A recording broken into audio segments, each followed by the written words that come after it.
Hi, June Sarpong. Hi, beautiful Fearne Cotton. How are you? I'm good. I'm so glad that we're able to have a chat today. It's lovely because we've sort of reconnected over the last couple of years. Yeah, And it's I'm great. really happy about that because we've kind of known each other on off for so long now. I mean, I was the dork on kids' TV and you were like the cool kids on Well, T4 that we looked up to, like, oh my God, the cool kids. well, we were called many things. I don't know if we were called kids, but it's about 20 years, isn't it? I know. I think it is. It's about 20 years. It's mad. It's mad. Mad. And I've loved bumping into you. Well, not so much in the last 12 months, but before that, we bumped into each other a couple of times. And I'm really excited to talk to you today because you seem like someone that's had these really brilliant, like defined chapters of your life. And from the outside, it looks like you're in a chapter that is very passion driven and one that you're happy in at the moment. Would you say that's true? Yeah, very much so. Well, it's like what you're doing. I think, when you kind of find an additional purpose to, our sort of original traditional day jobs, it just makes the kind of skills that we've learned along the way even more meaningful. Because the lucky thing is, we come from a background of understanding how to communicate and connect with people. So to then have a message, as it were, just makes it just, all the more kind of profound. So yeah, no, 100%. Yeah, I mean, I echo that entirely. It's exactly how I feel. I feel like I'm perhaps useful for the first time. And I don't know about you, June, but certainly in my TV career, for most of it, I felt really disposable. Well, Because because we you are were. disposable. Because we were. Yeah. And now, I mean, you're certainly not. You've got this amazing new role that is just so perfect for everything that you've learned throughout your life that I want to talk to you about today.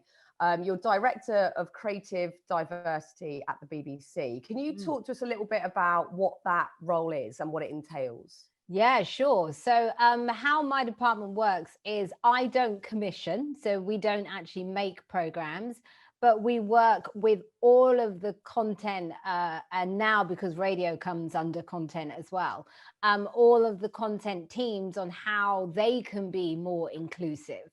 So we will suggest writers, directors, presenters, talent behind the camera, and then also to shape the kind of the global strategy for the BBC's creative diversity strategy. So yeah, no, it's a lot of fun, and also because having been talent myself, I understand where the problems are, and also I understand sometimes the way talent isn't treated right, and it's unintentional. Now I'm on the inside, I see that a lot of the things that I used to get so upset about, and it's not intentional and they're not even aware of it. But now I'm there, I'm able to flag to say, you know what, this is how this might come across. Do you want to deal with it differently? Even the kind of, we all know when a commissioner doesn't reply to your email and all of that stuff. And now I'm there, it could genuinely just be their inbox is inundated and they haven't gotten around to it. But you take it personally as talent. So these are all the things that I sort of understand, having been on the other side for a very long time. I mean, you've got the most brilliant intel in that way, which is genius, and it's going to be so helpful. I mean, it's a huge job. Like you just talked about the amount of content and people that you're working with, but you do seem, from when I spoke to you, I think you'd just been offered the job when I saw you last, and you do seem very sort of calm about it. Like this is your comfort zone. You know what's what. You know what you need to do.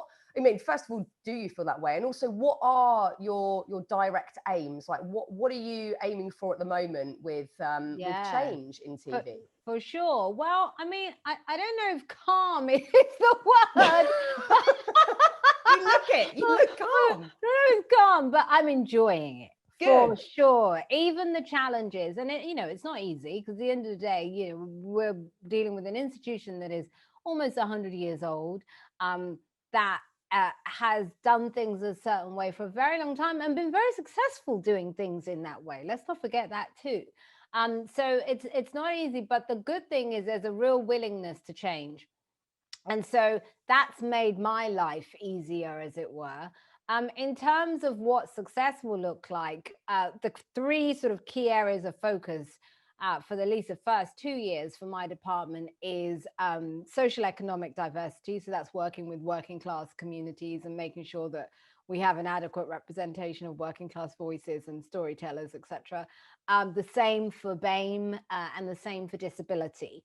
And in terms of success, we laid out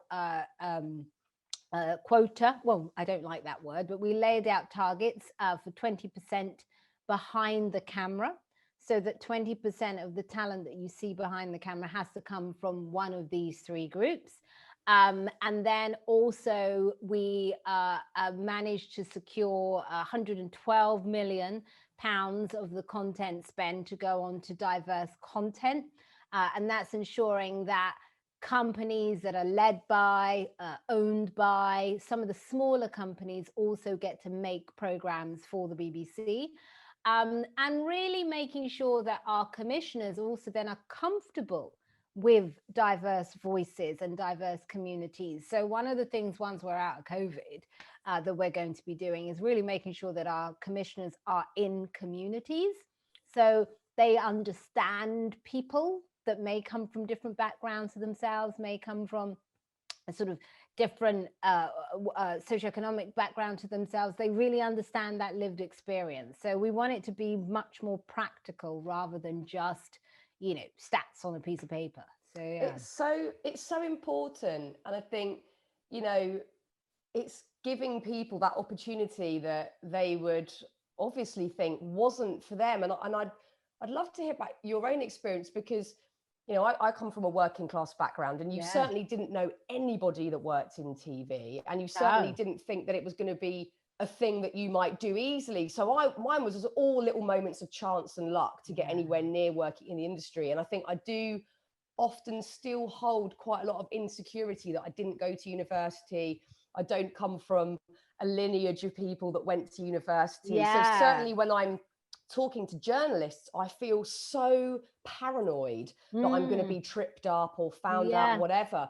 And I know that, you know, when your family were in Ghana, you were living a very middle class or upper middle class experience. And then, you know, coming to the UK and settling East London, that wasn't the case. You were in a council estate, and it was a very different setup for you. And I wonder if you feel like you had opportunity at that point. What were your views on, you know, where you might head as a young person? Yeah, I mean, like you, I am working class, proudly working class. And you know, those are the communities that I just love it. I just love being around those communities all around the country, because whether it's the sort of East London community I grew up in, or a community in Wakefield or Sunderland, I get there and I'm like, yeah, these are my people. You're at home. Yeah. Like, yeah, you know, I feel at home. And I think that the thing is, like you, I didn't go to university, and I started very young in this industry. You know, I think you were 16 when you started, you know, so was I. Yeah. And so I started very young in this industry and realized at an early age, my God, I really wasn't like everybody else. Because when I was talking about colleges, I was talking about sixth form colleges, and they were talking about colleges at Oxbridge. So straight away, I was different. But I think the lucky thing for me, and I don't know if it's the same thing for you, I grew up in a community that was really proud of its roots and proud of who they were. But also my area was becoming gentrified as I was growing up. So you had a lot of working class kids like myself, but then you had an influx of middle class families that moved into the area and sent their kids to my, you know, local state school. So I was used to people from different backgrounds at a very early age, which meant when I went into our industry, I didn't feel uncomfortable. I felt different, but I didn't feel uncomfortable. And I just decided early on that I was just going to own my difference, and that actually that was why I was there. You know, I was there because I wasn't like everybody else. So I think it takes a lot of insight at a young age to feel like that, rather than to be paranoid and to feel like, oh my gosh, I might be the outsider, I might not be part of the gang here. yeah. I know that your dad moved to the States when you were young, but were your parents encouraging of you having that ambition and doing something perhaps, out of the box to what traditionally might have happened within your family framework? Yeah, so they weren't encouraging of me being in the media, God no, Right. because we're Africans, and for Africans, it was all about education. They Right. wanted me to go to university. Put it this way, I may be proud I didn't go, they weren't. So for them, they came to this country so we could go to university. So they weren't proud of that to begin with. But what they were very clear about was that they had high expectations for us, in that their journey to the UK hadn't been an easy one. It wasn't planned. The whole idea was we were going, even though we were all born in the UK, the idea was we were going to be raised in Ghana. And then a coup happened, and Ghana is a very peaceful country, but at one point in its history, there was a coup, and we were caught on the wrong side of that. And so it meant that we had to flee and leave everything and end up back in the UK. And as a result of that, I think when you experience something like that at an early age, you realize that you have a responsibility. So for my siblings and I, it was very clear that there was a lot that was expected of us. And so therefore we worked hard at school, we were, focused, et cetera, because of that. But the funny thing is, in terms of media, when I first got my job at Kiss FM and decided to take that rather than go to university, my family were furious. And they flew in aunts and uncles from Ghana to tell me how I was bringing shame on the family and blah, blah, blah. Oh, yeah. Oh, no, this was serious. That's extreme. Extreme. And the only person who supported me was my dad. And the funny thing was, once it all sort of paid off and I did well, my mum was like, oh, yes, I told her, follow your dreams. That's wonderful. Just claiming that glory. Claiming that glory. Why not? She's rewritten the narrative. She's running with it. Yeah. She's running with it. So, I mean, I've heard this wonderful tale about how, you got work experience at Kiss FM and that was through a program happening at your school. Did you realize, was there a sort of a seminal moment where you thought, oh, that's for me. This is where I belong. I need to be speaking. I need to be using my voice and talking publicly. The lucky thing was being at Kiss, and like what you were touching on earlier about being the outsider. I was very lucky to have started at Kiss before going into the sort of more mainstream side of our industry, because Kiss was a very unique place. It was incredibly diverse. And the whole purpose of that station at that time, because this was like a year after it had become legal, was about connecting the young people of London through the power of music. So everybody was from everywhere and from different parts of the country, and it was celebrated. So I was very lucky to be in that environment, which was incredibly inclusive. Lorna Clark, in fact, was my first ever boss. Oh, I love Lorna Clark. Love Lorna Clark, who is both our bosses now. Oh, she's wonderful. She's a game changer at the BBC like you. I absolutely adore Lorna. Love her. And then also I was around all of these great DJs like Tongi and Judge Jules and Trevor Nelson. And so to see people that were doing a job that I wanted to do, it just made it all the more possible, because I knew people that were doing that job. And I think that is what was game changing for me. So then when you moved into TV, I mean, there wasn't so much discussion at all around diversity or race in the workplace then. So did you feel, did you receive racism? Was that part of your story when you got into TV and broadcasting? Oh, yeah, for sure. I mean, I was lucky at the sort of earlier part of my career, because when I started doing the sort of the more youth programs, then the whole point was, you had sort of young, cool people, blah, blah, blah, blah. And so that wasn't so much of an issue then. But then as I started growing in popularity, and then I started getting the kind of the bigger shows, it then got to that stage. And, in our industry, the sort of the Holy Grail for presenters such as ourselves is the big Saturday night shiny floor TV show.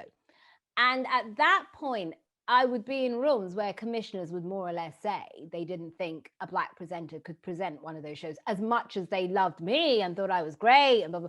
And it wouldn't be explicit like that, but that is what was being implied. And so I kind of realized that I'd got to a stage where I probably couldn't go any further. And, you know, the dream was to have the sort of the career like Davina or whatever. But I realized that at that point wasn't an option for me. So it was like, well, what else can I do? And so that's how, in a way, all the stuff that I'm doing now kind of came about out of necessity. But in the end, it turned out to be a good thing. But yeah, definitely. I mean, yeah, I think that there's so many awful boundaries that have existed within so many industries, but certainly, you know, we both know from the TV industry that has been in place with racism, sexism, ageism, all the cliches, absolutely horrifically fulfilled. All of it. Classism, all of it. It's because actually class is, and you and I have spoken about this, class is the one that we don't talk about enough, because it's one of those where it happens, but nobody addresses it. Nobody questions, hang on a minute, how comes you have this kind of presenter and it's very clear what their success looks like and their trajectory. It's very clear they go from this to this to this to this to this. But anyone that's in any way different to that, the path isn't as linear. And I think that's why for me with my job, I'm very focused on that as well, because that's the one that can go under the radar, particularly if you're talking about talent that's white. So that's the one that can go under the radar, where we're not looking at, okay, what is the background of this person and how are we over-indexing on people that come from a very, very small section of society? If we're looking at the whole of Britain, we should be making sure that people from all backgrounds are getting the same kind of opportunities. So for me, class is very important as well. I mean, all of it. It makes TV and the industry better, fuller, deeper, more exciting. Like it's just, and you know, we see this really heavily mimicked within politics, and you know, that's something that you've been really active in understanding, you know, on a societal level, what's happening and how we're affected by politics. Were you that way inclined as a kid? Were you sort of always intrigued as to what was going on a societal level? Yeah, for sure. I mean, again, because of, you know, my experience in Ghana, I had no choice in that, you know, I was able to see and experience firsthand what goes wrong when sort of civil society unravels. So yeah, always. But obviously now in my new role, I'm not allowed to be at all. So I'm completely impartial.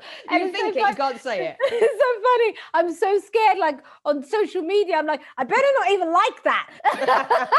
Oh God, it's so hard. It's so hard because so much of what you do, I mean, I look at you and I don't know if this feels appropriate to you, but I certainly in this, you know, newer chapter over the last 10 years, I class you as an activist.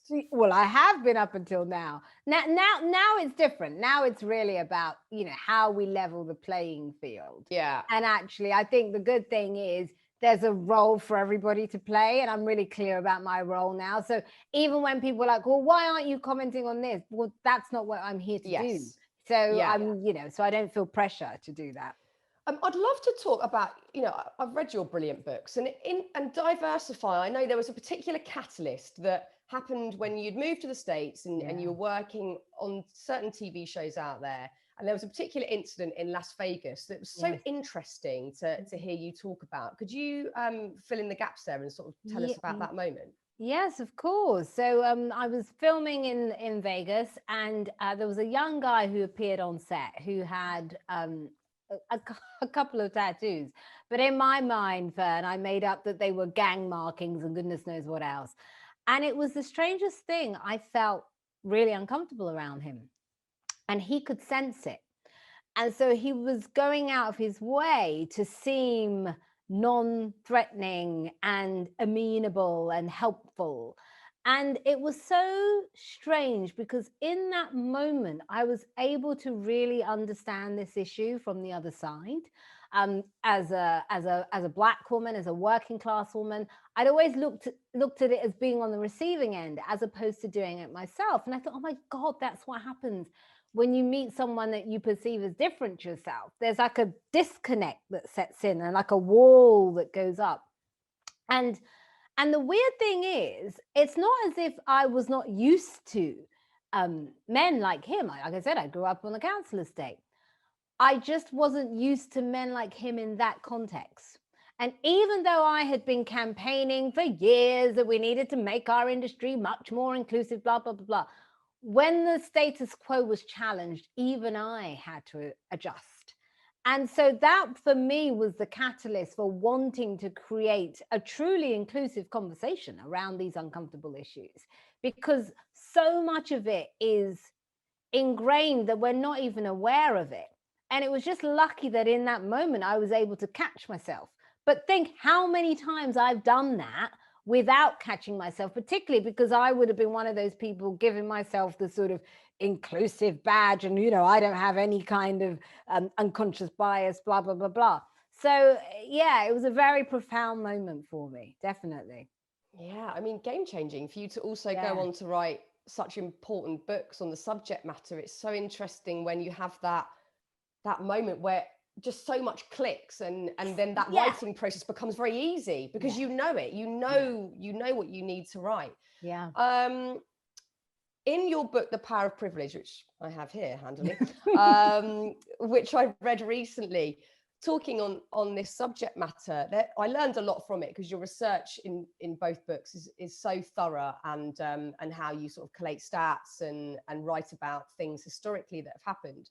And I really enjoyed the moments of essay that came from anthropologist Nina Jablonski, because I naively was really unaware of the philosopher Immanuel Kant's work, in how in the 1700s he wrote these massively influential pieces around race and hierarchy, and how influential his impactful stuff around racial injustice was just, eaten up by everybody. Like, oh yeah, we'll just believe that now. And that's, that was kind of crazy to read. And it's obviously a very direct and acute way that white people became very comfortable with racial injustice. But I wonder if there's some other subtler ways that white people have become comfortable with racial injustice that perhaps we're not even aware of. And I think the thing with somebody like Immanuel Kant is there was lots of other brilliant work he had done. So the reason why people accepted it from him was because he was one of the eminent thinkers of the day. So he had done so much great work. So when he came with this, why would you question it? Do you see what I mean? So it's also important to understand who the messenger was as to why it had such an impact. And this was in the 1700s, where people couldn't then go on Google and go, I'm just going to fact check this. Fact check this. There's any foundings in this. They're just like, oh, that must be true. Yeah, it must be true. And also think, we had limited travel. So it wasn't as even people could travel and think, actually, no, I've met someone from that background. That's not true. Lovely. Yeah, they're really nice. I know. So like when you put it into context, you can see how this impact would have spread and settled very, very unfortunately. Yeah. But I think, that's some historic markers where we can see, there were these hugely influential voices or moments. But in the modern world, there are so many subtle ways in which, white people have become comfortable with that racial injustice. Well, and I don't know if I would use the word comfortable, Fearne. I think ignorant it's more too? ignorant. I think ignorant. And I think and to sort of not defend, but to understand how that happens is if the default is you, it's very hard to question that. In that when you walk into a newsagent, people that look like you tend to be on the covers of most of the magazines we see up until now. Obviously, that's changing. When we talk about flesh-colored tights and plasters and blah, blah, the default is that. So unless you're sort of actively challenging that, how would you know? And so for me, I come from it from a place of completely understanding how we are here, to then say, actually, have you ever questioned this? Have you ever thought of this? And it was particularly now in the UK and America where Mixed race children, one of the fastest growing populations in this country and in the US. We have levels of integration that we've never had before in history. So therefore, there are so many people who themselves may not have a lived experience of racism, but their children do. And people in their family that they love do. So it's so important that you understand the subtle differences that mean that their lived experience can be very different to their parent.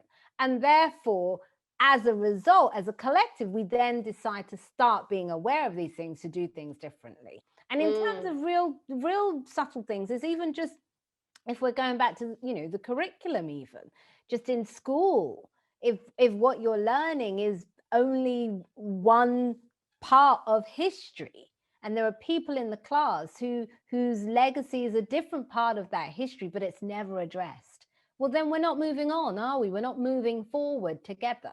And so those are the things that I say to my white friends and family members, that this is how this stuff plays out in reality, and this is what we can all do to change it.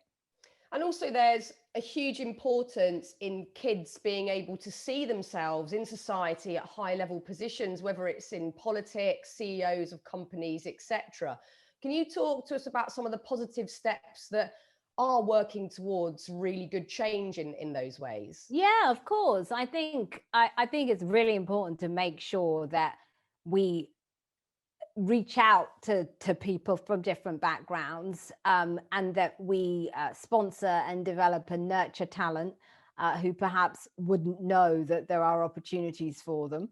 But also, I think the flip side to that, Fearne, what's really important are leaders, role models. We also need executives and those with privilege and agency to show and demonstrate inclusive leadership, because I think that's also necessary. I think we need role models, both sides. We need role models of a new way of leading where you are including people from all different walks of life, because you understand the value of that.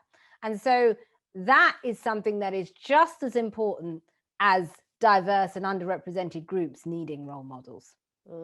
Yeah, it's that sort of mentorship, isn't it? I think mentors in the Western world are perhaps really underrated. And it's, because we don't have that, because we have these nuclear families now, rather than it being, a community helping raise all the children or whatever. Mentorship's been really kind of pushed to one side. And I think, that can help every young person out there having a good mentor, and adults. We all need them. We all need them. And you know what? Back to your point about communities.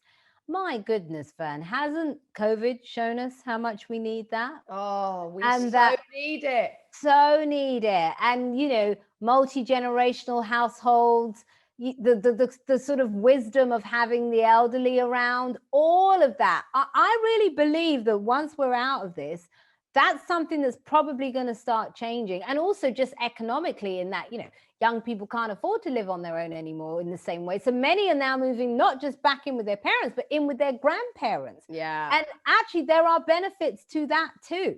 So we need to reframe that rather than, oh God, they're still living at home. This is a lovely thing. Like, we need to support each other right now. And we need that connection more than, going to parties and all the stuff that we think we miss. It's actually that connection with community and family. I think that's such a beautiful point. It really is. It really, really is. I wanted to talk to you about mental health as well in varying ways. First of all, I kind of dipped into this in a tiny way, but you kind of really went for it. You moved to the States at one point in your career. My personal aims were, I was not planning to crack America, but I was like, this feels big and shiny, because I was in that sort of trajectory of that must mean something. What was that to you? What made you want to make that leap to the States and try your career out over there? Yeah, well, I think it was necessity. Like I said, I think I'd gone as far as I could go here at that time. And also to your point of it being big and shiny. And also, I think the thing with America, it's a strange thing. With all of the problems they have, the American dream kind of is real, in the sense that the extremes are possible, in that, you can have a Barack Obama and you can have a Donald Trump. It's a fascinating country in that way. And so when I went, I was really lucky. I mean, my TV career did well enough, but it wasn't like I sort of, set the world on fire in terms of telly. But I was very lucky to get support to launch a women's conference, which took off quite quickly, and we had like unbelievable names involved and really behind us, and we had no experience in that side of things. But back to the American dream, you had very powerful people willing to take a risk on us. And I think that what that did was it definitely gave me an extra layer of confidence that was absolutely vital for me in terms of coming back and being able to do some of the other stuff that I'm doing now. I think if I hadn't lived in America for 8 years, I don't think I would have had the confidence to do it. No. That's so interesting. Yeah, because you do need, and I think we've had a similar journey in a sense that you have to jump into the void at one point and not necessarily leave TV behind you, but to go, right, I need to jump into the void here because I want change and I need something different. And I wonder how the sort of accumulation of years of working in TV affected you mentally. Were there detrimental things that you now still mentally carry, or things that you've had to work through because of working in that industry? Well, I think, that's why I love the work you're doing. And I'm not just saying this, but it's such valuable work. And I mean, it's just so beautiful to see how successful it is, and how you've managed to sort of connect with the hearts of people on this issue, and particularly young people who, and especially in a society now where religion has been replaced. We know we don't want traditional religion, but we know we need something.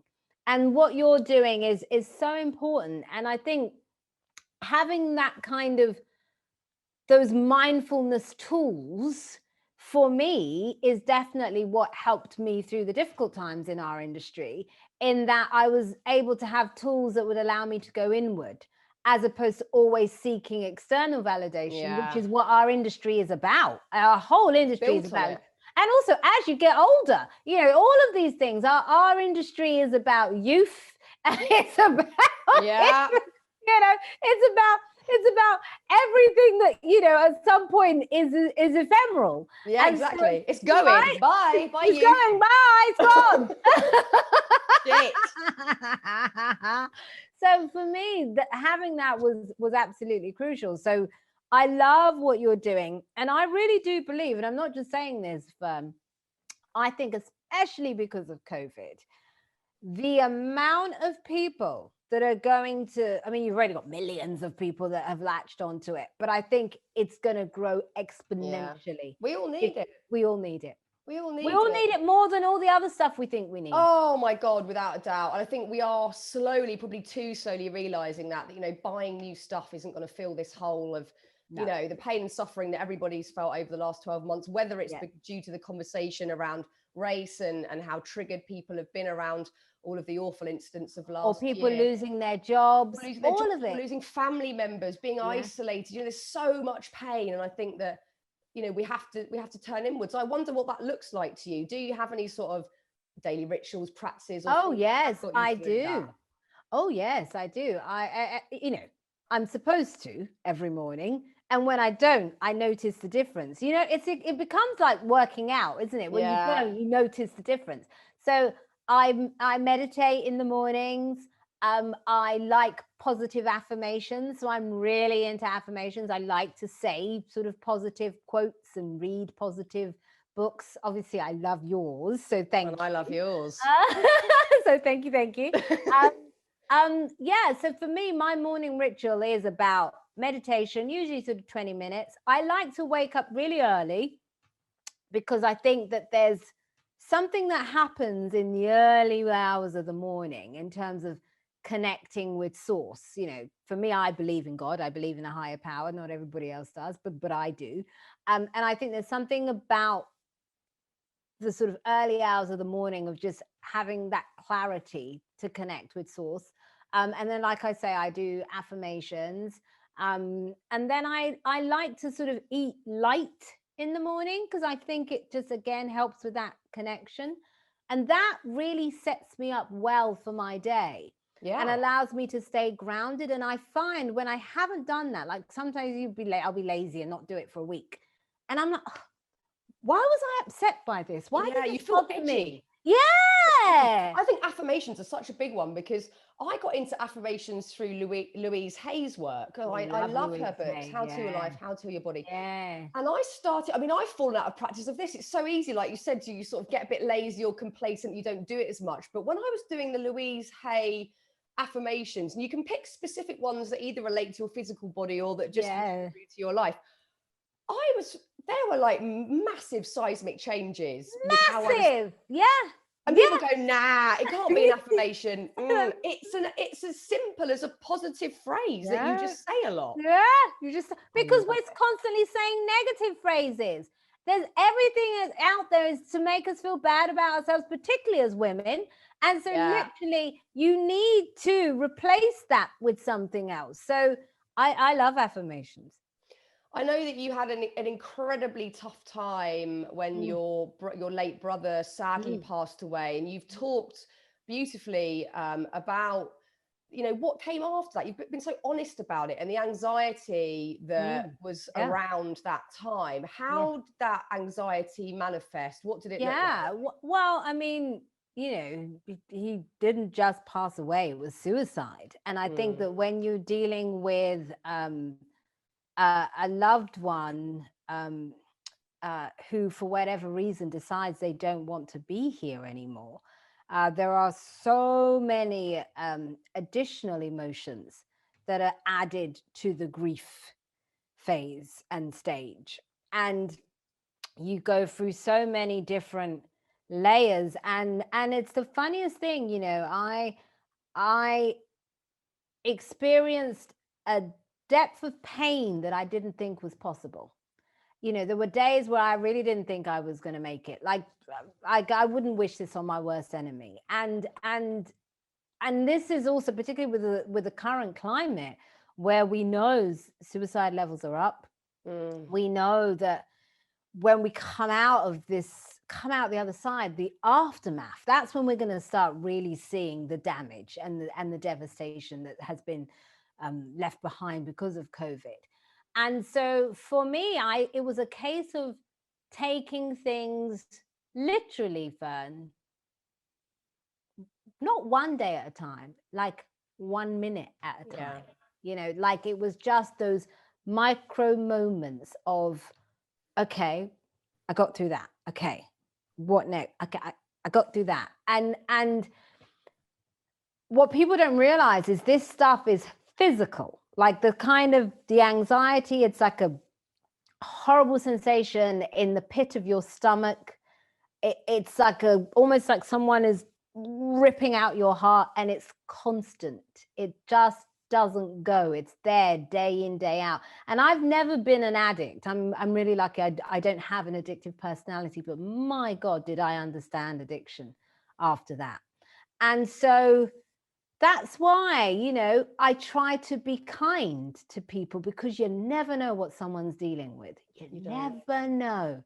And but what I will say is, one day you wake up and you don't feel like that anymore. So for anybody going through a tough time, the thing to remember is it doesn't last forever. There will come a day you feel better. And I never thought when I was in it that I would be feeling the way I feel now. I didn't think that would ever happen again, but it did, and it does. Do you think that's purely a natural part of the natural process of grieving? That, you know, I've talked to my husband about this, because he lost his mum about 15 years ago. Oh, bless him. And it was very out of the blue and in not very nice circumstances. So there was that shock element, which you also experienced, that shock on top of losing someone that you massively love. And I wonder if it is purely down to the natural process of grieving that you do come out the other side, or if it also does take a mindset to start moving on with it. You know, are there certain things that you can do to help yourself not get stuck? Because I think for so many people that have been through total shock, you know, massive patches of depression, really awful situations, you can get very stuck in what those emotions feel like, and stuck in the mindset of this won't end. Do you think that's purely the natural process to come out the other side? No, I think it's a choice. I think you have to actively work at it, because you could literally get stuck forever. You have to choose. And I think one of the things that we don't do well enough in our society, or at least in Western society, because, you know, there are a lot of traditional cultures that still do this, is to teach children the miracle of life, the value of life. My God, the fact that you're here, the fact that it took this egg, this sperm, it's 1 in a million that it's you. The fact that you breathe without having to even think about, like, when you think of the miracle of the human body, if we just focused on that alone, you couldn't be sitting there worrying about if you haven't got this or you haven't got that. You have this in itself is a miracle. So I think teaching kids that on a daily basis, like, wow, you are wow. Yeah, you are wow. That's such a great phrase. Yeah, I love that. Yeah, whoever you are wow. You are wow. And did you come back to that thought because of faith, or just because you knew you had no other choice? I knew I had no other choice. I had no other choice. I mean, I knew I didn't want to be there forever. So then it had to be, okay, what can I actively do to help me move through this process? But the thing that's also important to add to that, Fearne, is often we live in a society that makes it seem as if pain is a bad thing. Pain is part of life. You might not go through something as extreme as what we're talking about here, but you're going to feel pain. That's part of growth. It's part of life. And I think we also need to prepare people for that. Pain's good. We make it as if only feeling happy is positive. No, there's only value in that. It's so I totally agree with you. And I think that is such a good thing, again, for young people to hear about, is that there's so much value in all the other stuff. Like, you know, it's not nice. None of us want to sit in grief and pain, but it's part of life, and it is essential. Whenever I've interviewed people, talked to people in my personal life about grief, there is this discomfort when moving through that process, where there might be guilt that comes in for feeling good at some point. And I wonder if you experience that.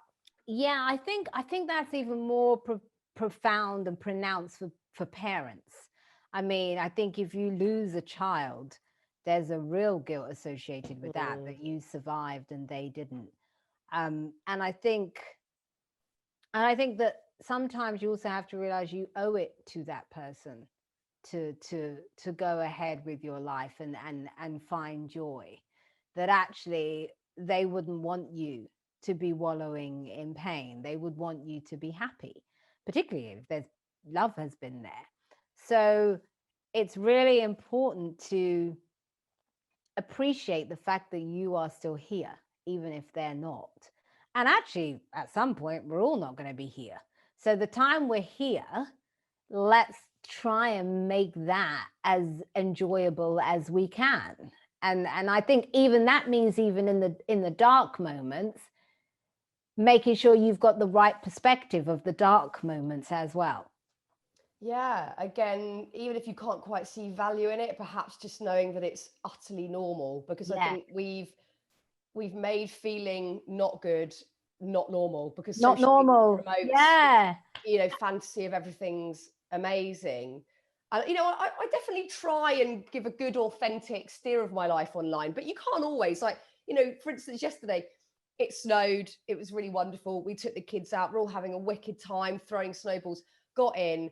My son had a huge meltdown. Me and my husband were like, can we parent? Are we capable of this? Like, we, you know, really were doubting ourselves. And I didn't put that bit on Instagram. I put the snowball fight on Instagram.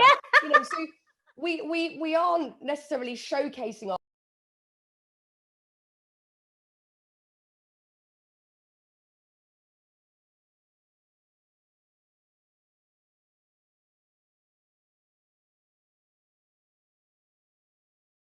that honesty. Also, I think the other thing as well is we live in a society where we encourage people to lie to themselves, lie to the people they love. It's like honesty is not valued. We say it is, but in reality it isn't.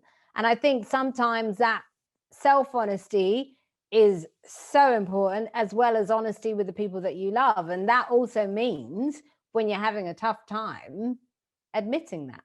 Yeah, again, it's tough, but it's essential. It's essential to speak out. It really is. Oh, June Sarpong, you are wow. That's what you are wow. Oh wow. I love talking to you. One fact that I'm going to put out there is that June Sarpong has the best laugh of any human on the planet. That is a fact, everybody. And I'm so in awe of what you do and the work that you're doing. And I can't wait to see what you do next, because it's always pleasantly surprising and just exciting. Well, the feeling is completely mutual. And again, thank you so much for what you're doing, because the thing with the work that you do is you won't always see the effect. But my goodness, as a country, we will feel it, right? When more I'll try people, and do my little bit. Yeah, and it matters. So thank you. Well, I'm going to up my game, because this year everybody's having the worst time, so I've got more work to do, but it's all good and exciting. And I'm very grateful we need you. And we need you as well. We need all the good vibes out there. But June, thank you so much for coming on the podcast today. It's been bloody lovely talking to you. Likewise. Oh, thanks, gorgeous.